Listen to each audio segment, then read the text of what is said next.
ये है किला है हैबर। ये हैबर का किला जिसे हज़रत अली ने फतह किया था। ये आज खंडरात बना हुआ एक खंडर की शक्ल है। इसके इर्द गिर्द ये खजूरें हैं, ये पुरानी हैं, कुछ जली हुई हैं लेकिन फिर भी कुछ ना कुछ उगा हुआ। और ये एक पूरा जंगल सा माहौल है। इस किले के ऊपर जाएंगे और आपको दिखाएंगे तो किस तरह ये पुराने वक्तों में ये तामीर हुआ था।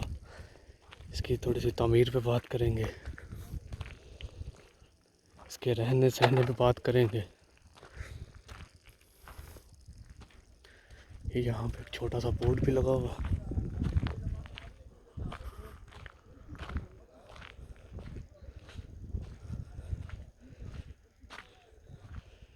यहाँ ताला लगा हुआ, इसको उन्होंने गवर्नमेंट ने कॉर्डन ऑफ किया होगा।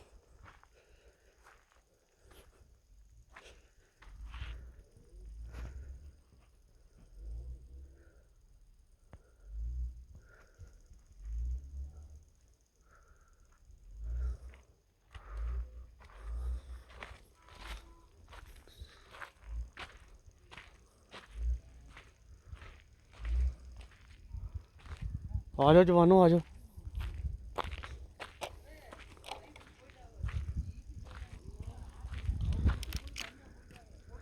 आपको वो गांव नज़र आ रहे होंगे, छोटे छोटे मकान भी नज़र आ रहे होंगे जो यहाँ से नज़र आते थे। इसकी बड़ी स्ट्रेटजिक लोकेशन थी। आइए इसका विज़िट करते हैं।